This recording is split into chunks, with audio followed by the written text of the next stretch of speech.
Mega credit outreach program నిర్వహిస్తున్న వారికి అభినందనలు తెలిపారు ఏపీ సీఎం చంద్రబాబు. అర్హులైన వారికి రుణాలు అందించడమే తమ ప్రభుత్వ లక్ష్యమని చంద్రబాబు ప్రకటించారు. ప్రజల దగ్గరికే బ్యాంకులు వెళ్లి రుణాలు అందించడం గర్వకారణమన్నారు. బ్యాంకులు రుణాలు ఇవ్వడంతో పాటు రాష్ట్ర అభివృద్ధికి దోహదం చేస్తున్నాయని కొనియాడారు సీఎం. పల్నాడు జిల్లాలో మొత్తం 5 లక్షల మందికి రుణాలు అందించేందుకు కృషి చేస్తున్నట్టుగా చెప్పారు. గత వైసీపీ ప్రభుత్వంలో విధ్వంసం జరిగిందని, వారి పాలనలో ఏనాడు చూడని ఆర్థిక విధ్వంసాన్ని చూశామన్నారు. ఈరోజు పల్నాడు జిల్లాలో 1,04,000 మందికి 3,312 కోట్ల రూపాయలు కేంద్ర మంత్రి నిర్మలా సీతారామన్ గారి సమక్షంలో ఈరోజు ఇస్తున్నామంటే చాలా ఆనందం కలుగుతా ఉంది. ఒక్కొక్క కుటుంబానికి 5 మందిని లెక్క పెట్టుకుంటే పల్నాడు జిల్లాలో 5 లక్షల మందికి సహాయం చేసే ఏకైక కార్యక్రమం ఈరోజు బ్యాంకు రుణాలని మరొకసారి మీ అందరికీ విజ్ఞప్తి చేస్తున్నాను.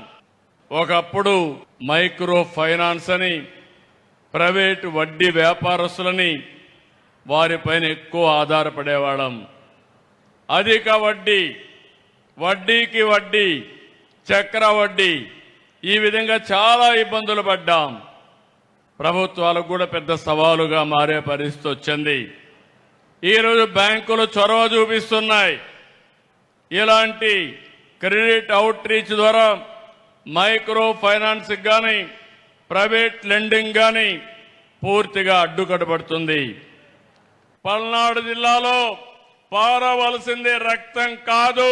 పల్నాడు జిల్లాలో ఒక విప్లవం రావాలి, పారిశ్రామిక విప్లవం రావాలి, పేదరికం పోవాలి.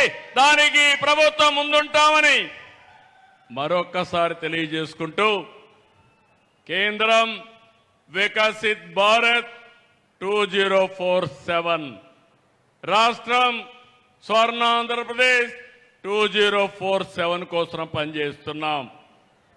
2047కి ఈ రాష్ట్రంలో ప్రతి ఒక్కరూ ఆర్థికంగా బాగుండాలని, ఆనందంగా ఉండాలని, ఆరోగ్యంగా ఉండాలని, హెల్తీ వెల్తీ హ్యాపీ సొసైటీ ఉండాలని లక్ష్యం.